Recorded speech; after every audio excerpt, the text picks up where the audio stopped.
Our Savior Lutheran Church in Pinellas County came up with this brilliant idea to have an exhibition about what unites people. It's called the Unity Exhibition. And a group of artists were selected to be exhibited in the gallery of the church. And these people were Dee Perconti, José Rodeiro, Linda Roberts, Gina White, and Diane Radel. And these people provided 2 works, some 3, for this exhibition. And we're going to go through and talk about them. The first will be a piece called Earth Mothers by Dee Perconti. Dee Perconti is a master of collage. She, not only collage, she also does assemblage. She does it all. And she did this beautiful depiction of mothers. And they are taking care of the life in their garden. The women are all working together in the garden. But they are not just responsible for the flowers in the garden, but they're also responsible for the flowers that are their children. And the flowers that are their pets, and all living things that women take a hand in. And so Earth Mother deals with all that in a beautiful way. Look at the beautiful interrelationships of all the colors and the blue, how they're all anchored in this blue. It's very, very nice. The next painting, we already talked about this one. Let's talk about this one. This is a gorgeous wax encaustic. Wax encaustic by Gina White. And it is titled Life. And it shows the different layers of life. And different little things like insects and leaves and bushes and a bird. And what she's talking about is the fragility of life.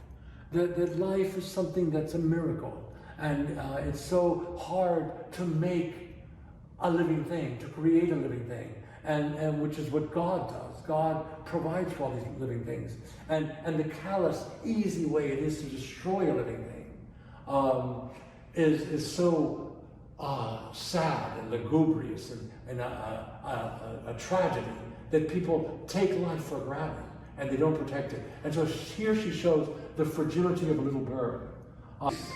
Is Destiny's Edge by Diane V, in which she captures the life of the city. Most citizens in the world live in cities. They live in Paris, they live in Milan, they live in New York, they live in St. Petersburg, they live in Tampa. And so here we see a city. It's skyscrapers, it's gardens and parks. And then you have the people all going to work or coming out of work. And you see the people walking. And the people, the buildings and the people, and even the trees in the park are in a way like ghosts. They are like ghosts because you see them very subtly, but they're all there. It's almost as though fog has come in to this town. This magnificent piece by Dee Perconti, she has created a collage. In a way, actually, maybe an assemblage. Very sculptural, because if you count the entire easel, this easel is part of the piece, and this elaborate frame, all of these different shades of gray, silver, golden silver colors, and even the chains, it's in the camouflage in the background, or in a way flowers, but made of silver thread. It's very, very lovely. And it depicts the Pietà by Michelangelo, which is in the Vatican. And so the mother is holding her dead son. And it's just an incredible piece.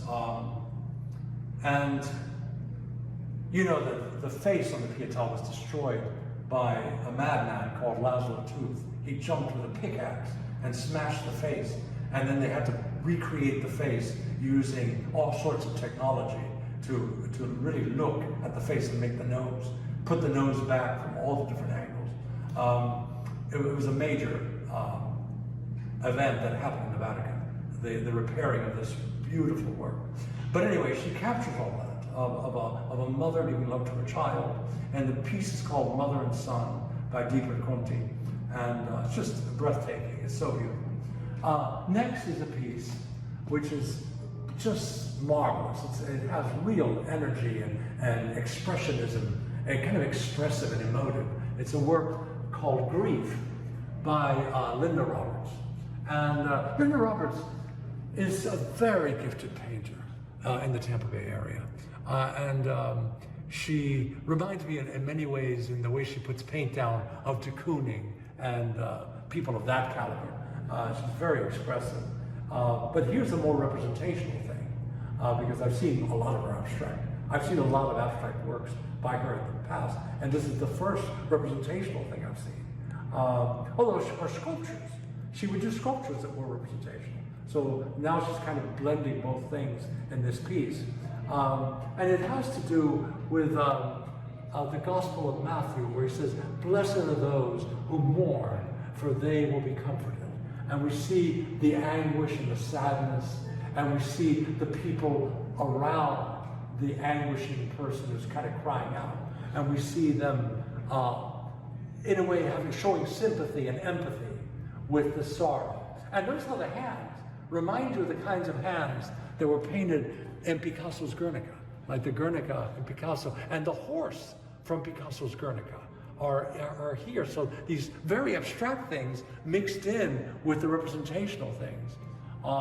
And these three figures are very interesting. This figure, and the one there, and then the other one there.